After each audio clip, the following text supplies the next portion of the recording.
ಎಲ್ಲರಿಗೂ ನಮಸ್ಕಾರ.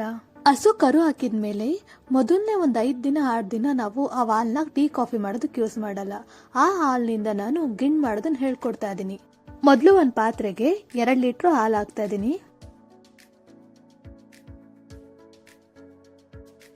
ಗಿಣ್ ಮಾಡೋದಕ್ಕೆ ಮೊದಲನೇ ದಿನ ಅಥವಾ 2ನೇ ದಿನದ ಹಾಲು ಯೂಸ್ ಮಾಡಿ, ಚೆನ್ನಾಗಿರುತ್ತೆ. ಇವಾಗ ಹಾಲ್ನ 15ರಿಂದ 20 ನಿಮಿಷ ಚೆನ್ನಾಗಿ ಕುದಿಸ್ಕೋತೀನಿ. ಈ ಹಾಲು ಬೇರೆ ಹಾಲ್ ತರ ಅಲ್ಲ, ಚೆನ್ನಾಗಿ ಕುದಿಸ್ಕೋಬೇಕು. ಮಧ್ಯ ಮಧ್ಯ ಮಿಕ್ಸ್ ಮಾಡ್ಕೊಳ್ತಾ ಇದ್ದೀನಿ. ನೋಡಿ, ಈ ರೀತಿ ಹಾಲು ಒಡೆದೋಗುತ್ತೆ. ಇದೇ ರೀತಿ ಹಾಲು ಹೊಡಿಬೇಕು. ಚೆನ್ನಾಗಿ ಮಿಕ್ಸ್ ಮಾಡಿಕೊಂಡು 15ರಿಂದ 20 ನಿಮಿಷ ಚೆನ್ನಾಗಿ ಕುದಿಸ್ಕೋತೀನಿ.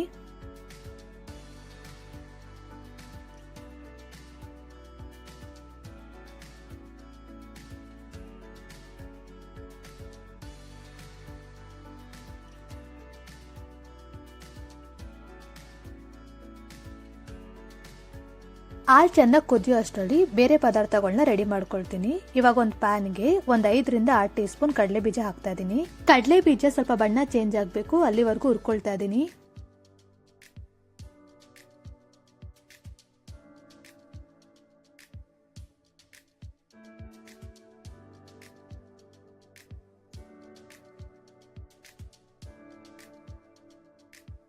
ಕಡಲೆ ಬೀಜ ಚೆನ್ನಾಗಿ ಫ್ರೈ ಆಗಿದೆ. ಇವಾಗ ಇದನ್ನ ಸೈಡ್ ತೆಗೆದಿಟ್ಕೊಳ್ತಾ ಇದ್ದೀನಿ.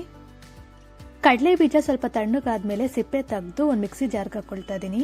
ಇದಕ್ಕೆ 2 ಏಲಕ್ಕಿ ಹಾಕಿ ತರ್ತರಿಯಾಗಿ ಪುಡಿ ಮಾಡ್ಕೊಳ್ತಾ ಇದ್ದೀನಿ. ಏಲಕ್ಕಿ ಪುಡಿ ಇದ್ರೆ ಡೈರೆಕ್ಟ್ ಆಗಿ ಗಿಣ್ ಮಾಡಬೇಕಾದ್ರೆ ಹಾಕೋಬಹುದು. ನನ್ನ ಹತ್ರ ಏಲಕ್ಕಿ ಪುಡಿ ಇರಲಿಲ್ಲ, ಅದಕ್ಕೋಸ್ಕರ ಕಡಲೆ ಬೀಜ ಜೊತೆ ಹಾಕೊಂಡು ಪುಡಿ ಮಾಡಿ ಇಟ್ಕೊಂಡಿದ್ದೀನಿ.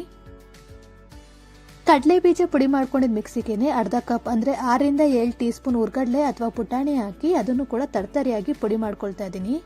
ಕಡಲೆ ಬೀಜ ಮತ್ತೆ ಹುರ್ಗಡ್ಲೆ ಎರಡನ್ನೂ ಕೂಡ ತರ್ತರಿಯಾಗಿ ಪುಡಿ ಮಾಡ್ಕೋಬೇಕು. ಅದು ತಿನ್ಬೇಕಾದ್ರೆ ಬಾಯಿ ಸಿಗ್ತಾ ಇದ್ರೆ ಚೆನ್ನಾಗಿರುತ್ತೆ.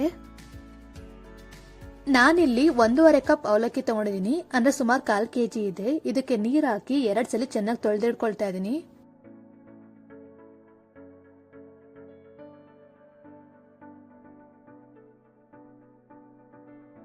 ಎರಡು ಸಲ ಅವಲಕ್ಕಿನ ಚೆನ್ನಾಗಿ ತೊಳೆದಿಡ್ಕೊಂಡಿದ್ದೀನಿ. 15 ನಿಮಿಷ ಹಾಲು ಚೆನ್ನಾಗಿ ಕುದ್ದಿದೆ. ಇವಾಗ ಇದಕ್ಕೆ 1 ಕಪ್ ಬೆಲ್ಲ ಹಾಕ್ತಾ ಇದೀನಿ. ಬೆಲ್ಲ ಬೇಗ ಕರಗಲಿ ಅಂತ ಚಿಕ್ಕದಾಗಿ ಪೀಸ್ ಮಾಡಿ ಹಾಕೊಂಡು ಮಿಕ್ಸ್ ಮಾಡ್ಕೊಳ್ತಾ ಇದೀನಿ. ನಿಮ್ಗೆ ಸ್ವೀಟ್ ಜಾಸ್ತಿ ಬೇಕಾ ಕಡಿಮೆ ಬೇಕಾ ನೋಡ್ಕೊಂಡು ಬೆಲ್ಲ ಹಾಕೊಳ್ಳಿ.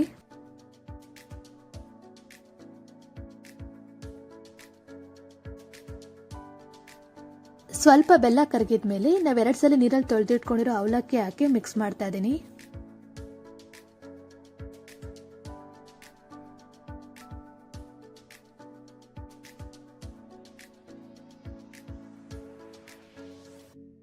ಅವಲಕ್ಕಿ ಹಾಕಿ ಮಿಕ್ಸ್ ಮಾಡಿದ್ಮೇಲೆ 1/4 ಕಪ್ ರವೆ ಹಾಕ್ತಾ ಇದೀನಿ.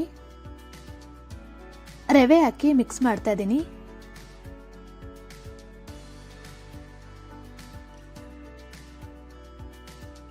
ಇವಾಗ ನಾವು ತರ್ತರಿಯಾಗಿ ಪುಡಿ ಮಾಡ್ಕೊಂಡಿರೋ ಕಡಲೆ ಬೀಜ ಪುಡಿ, ಹುರ್ಗಡ್ಲೆ ಅಥವಾ ಪುಟಾಣಿ ಪುಡಿ,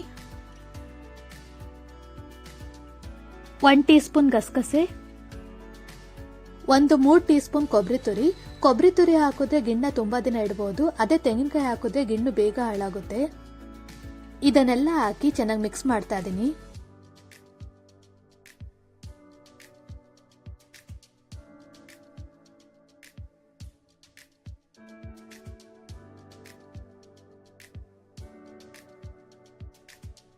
ಇವಾಗ ಒಂದು ಪ್ಲೇಟ್ ಮುಚ್ಚಿ 20 ನಿಮಿಷ ಕಡಿಮೆ ಉರಿಲೇ ಬೇಯಿಸ್ತಾ ಇದೀನಿ. ಗಿಣ್ಣ ಚೆನ್ನಾಗಿ ಬೇಯಿಸಬೇಕು, ಅವಾಗಲೇ ಟೇಸ್ಟ್ ಚೆನ್ನಾಗಿರುತ್ತೆ.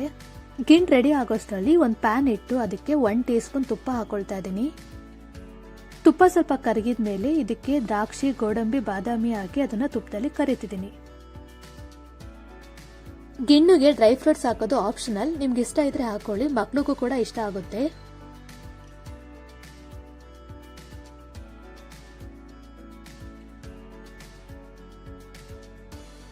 ತುಪ್ಪದಲ್ಲಿ ಡ್ರೈ ಫ್ರೂಟ್ಸ್ ಚೆನ್ನಾಗಿ ಫ್ರೈ ಆಗಿದೆ. ಇವಾಗ ಇದನ್ನ ಸೈಡ್ಗೆ ತೆಗೆದಿಟ್ಕೊಳ್ತಾ ಇದ್ದೀನಿ. 20 ನಿಮಿಷ ಕಡಿಮೆ ಉರಿಲಿ ಗಿಣ್ ಚೆನ್ನಾಗಿ ಬೆಂದಿದೆ. ಇವಾಗ ಮಿಕ್ಸ್ ಮಾಡ್ಕೊಳ್ತಾ ಇದ್ದೀನಿ.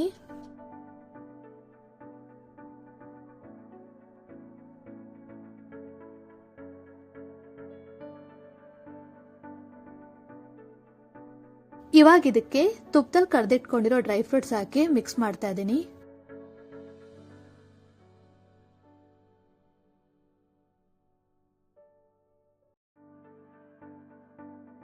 ಸಖತ್ ಟೇಸ್ಟಿಯಾಗಿರೋ ಗಿಣ್ಣು ರೆಡಿ ಆಗಿದೆ. ಇವಾಗ ಗ್ಯಾಸ್ ಆಫ್ ಮಾಡ್ಕೊಳ್ತಾ ಇದ್ದೀನಿ. ನಿಮ್ ಕಡೆ ಯಾವ ರೀತಿ ಸ್ವೀಟ್ ಮಾಡ್ತೀರಾ ಅಂತ ಕಮೆಂಟ್ ಮೂಲಕ ತಿಳಿಸಿ.